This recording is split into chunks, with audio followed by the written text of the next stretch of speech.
Hey guys, my name is Ryan. We're back again with another Spirit Island video. Last week, I talked about the necessity of spirits having weaknesses. What a spirit cannot do is just as important, if not more important, than what a spirit can do. What a spirit can do gives you the identity in the theme, but what they cannot do gives you the obstacles they must overcome, and that's what feels satisfying when you get a win. On the screen, these are two of my favorite cards in the game. Strictly speaking, by power level, they're not very good. But because they are not good, that is why I like them. What are these two cards? Well, on the left, we have Raging Storm. For 3 energy, you get to deal 1 damage to every invader in a single land. It's a slow power, but of course, since it comes from Lightning Swift Strike, you can choose to make it fast with your special rule. On the right, we have Flash Fires. An ironic name, considering it's also a slow speed power, but in a similar way, with some air, you can also make this one fast. For 2 energy, you're going to get 1 fear and 1 damage. To understand why these cards are great, we have to consider the whole spirit. No individual component of a spirit design can be considered purely in a vacuum, so we must look at the spirit holistically. So let's take a look at a deeper dive into both of these spirits. Lightning Swift Strike and Heart of the Wildfire are both fire-based spirits that are well known for going full offense and having no defense. Lightning Swift Strike does its offense by directly destroying buildings with its innate power Thorny Destruction and its unique power Shatter Homesteads. We also have a support power Lightning's Boon, which basically gives our special rule to other spirits. So both of these two cards mirror things that are already going on Lightning's panel. Then we have 2 other more oddball uniques with Raging Storm that we looked at earlier, as well as Harbingers of the Lightning, which will push 2 Dahan. In practice, since we don't do much Dahan and defend, Raging Storm and Harbingers of the Lightning kind of do the same thing, which is to kill explorers. A very common play pattern that happens with Lightning is you might have an explorer in a town in a single land that's about to ravage. So you push some Dahan into the land with Harbingers, pick up that fear, and then you destroy the town with Shatter Homesteads.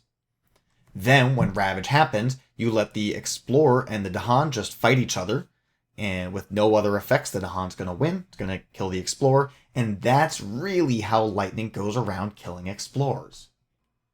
All of these cards provide tons of value for us, and if we draft a single fire element, then we'll even be able to destroy cities with our innate.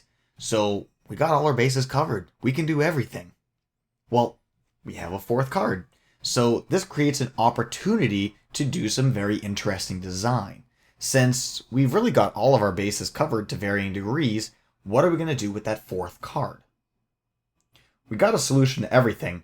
But one of those solutions, quite frankly, is pretty bad. And of course, I'm referring to how we handle explorers. Just leaving a ravage naked and just hoping it works out for you exposes you to a lot of risk. So that is where we're going to bring in our Raging Storm. This completes the set. It gives us a solution to a big weakness of ours, but that solution is extremely expensive, extremely inefficient, and it's something that we'd really rather not have to do. But, maybe we're in a situation where 2 explorers are in a land where it's about to ravage. Suddenly, this Harbinger's line doesn't work anymore. We're not completely cooked. We have a baked-in solution, but we are really punished for allowing this to become a card that we must play. Lightning is a very low-energy spirit, so really we just can't afford to play Raging Storm. So let's pivot over to Wildfire, where our card of interest is going to be this Flash Fires here. Let's consider everything else that Wildfire has going for it first. This spirit does its offense by diving headfirst straight into the invaders and doing as much damage as it can as quickly as it can. We use our special rule to do damage on growth. We have our innate power Firestorm to do damage in that land that we just grew into. If we produce Blight, we have our right innate, the burn land regrows, in order to clean up after ourselves. And then we have 2 other cards that work right along the same game plan. We have Flame's Fury, which increases the damage that we deal, And then if there are more invaders than we can kill, we can, push out the invaders, clean up the rest of them in order to deal with the problems in the short term with this threatening flames. So these 5 different powers are all at range 0, and they all line up together with one big cohesive game plan. And that's in stark contrast to the asphyxiating smoke and the flash fires. 2 big differences between them. First is that they have a range greater than 0, with flash fires having range 1 and asphyxiating smoke with range 2 from a sacred site. And then the other big difference is that these ones cost energy, whereas these other ones do not. So there's clearly a split in the design, where if you stick purely to what we want to be doing, what we can do the most efficiently, it's going to be range 0 activity. And then if we try and go outside of that range 0, we're going to have to pay mightily for it. Now, if we were to do only our primary game plan with that range 0 activity, we would never be able to win the game, because we're only adding 1 presence a turn as a 0/1/1 spirit.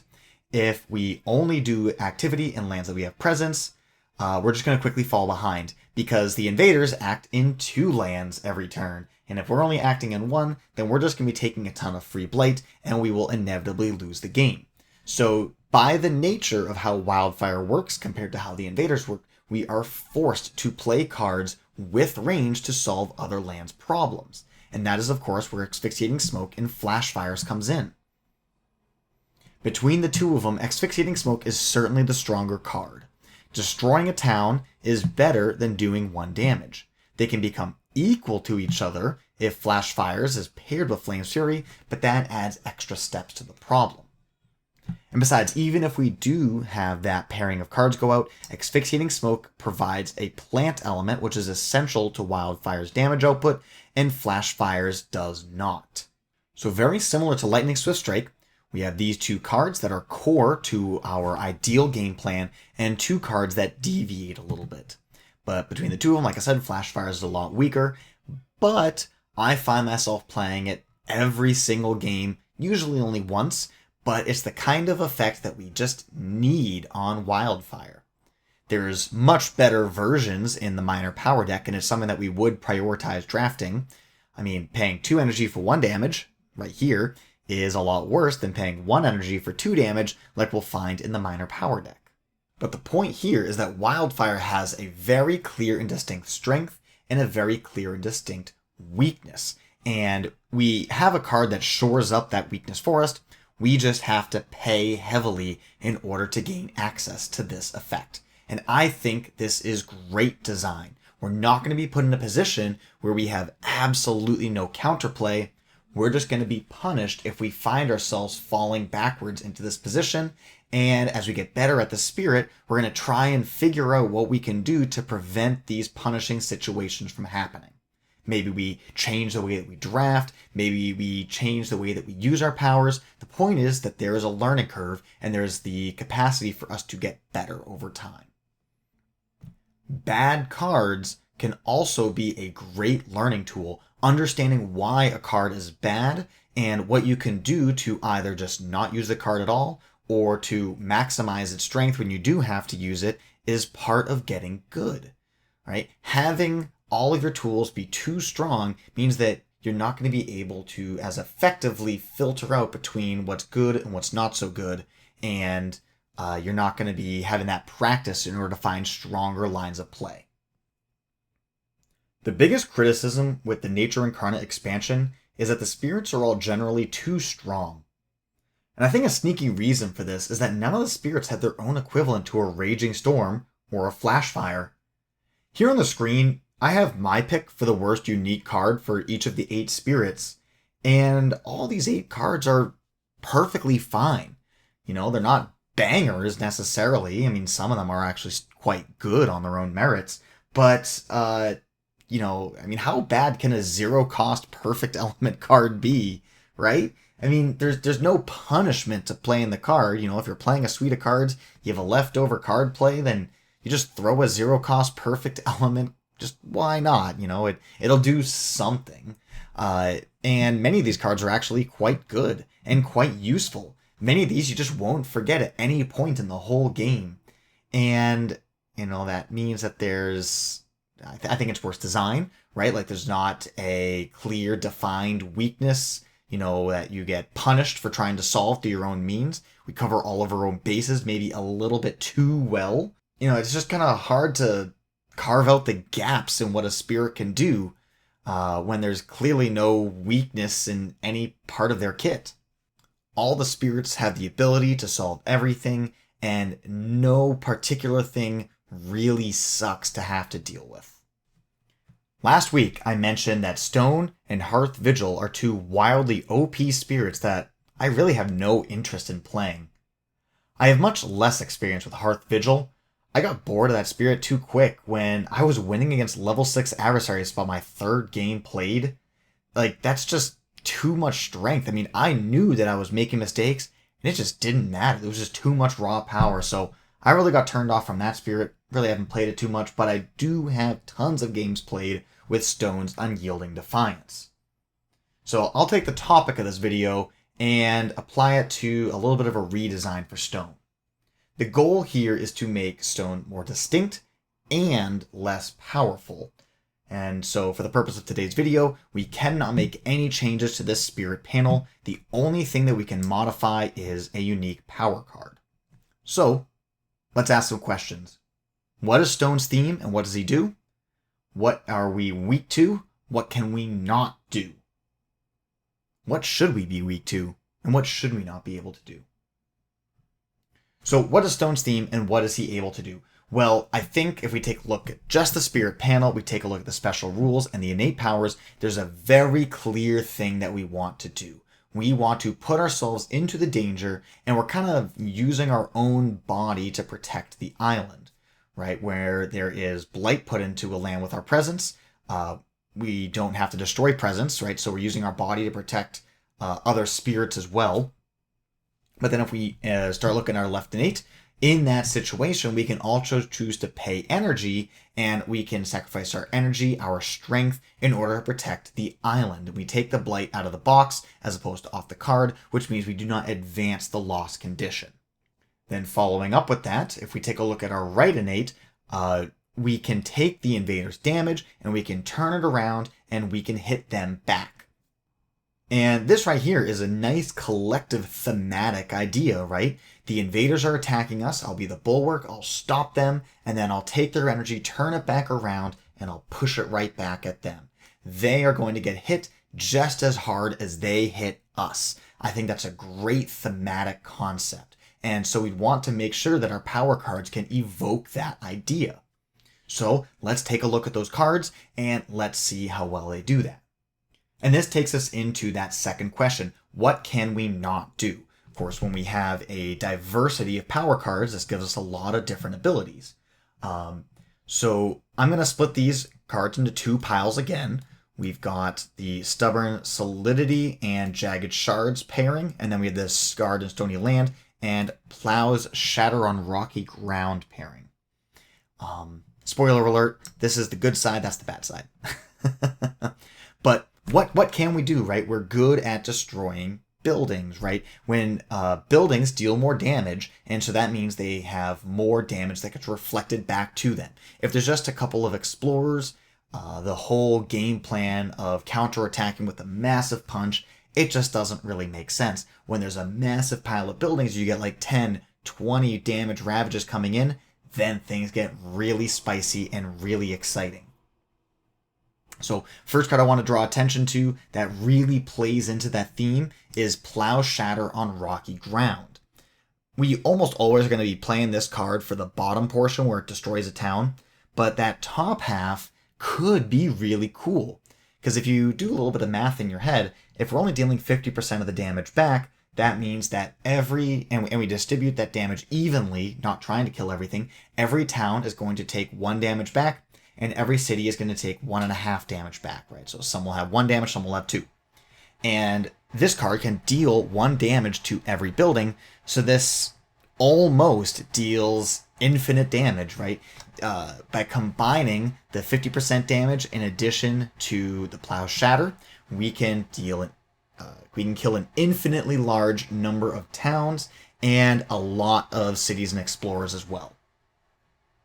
And if we come in with that mindset of having that really cool and exciting thing, like this is our amazing late game powerhouse, well, that bottom half, the ore portion, is a reason to keep that card around until we get that late game fantasy to be revealed.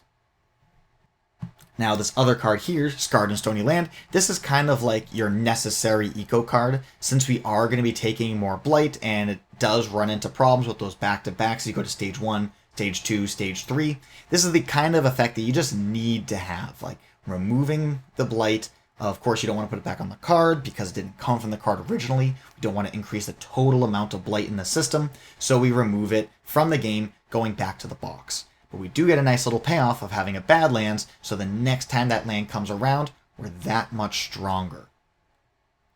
Well, these two cards are lovely. They play exactly into the core theme of the Spirit. They're really strong against the things that we want to be strong against. No notes, right? But this does leave a lot of gaps, and there's a lot of things that we can't do. Plow Shatter does push a town, but outside of that, there is no control on our Spirit. We have no Explorer control, certainly.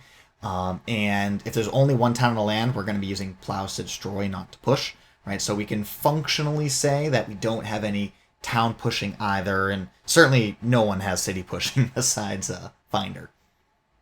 But there's a lot of other things that are missing as well.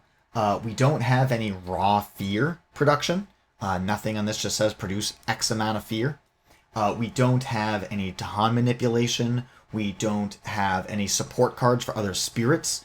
I guess you could say that our special rule is the way that we support other spirits.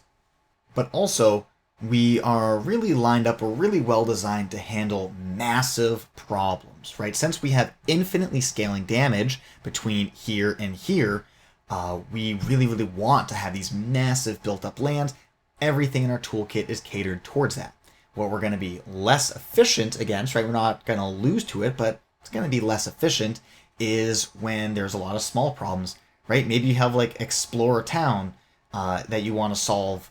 Well, if you're going to use Scarred and Stony Land, you have to wait for it to Ravage, take the Blight, and then the Blight leaves the system. So now you have one less Blight across the game than what you started with.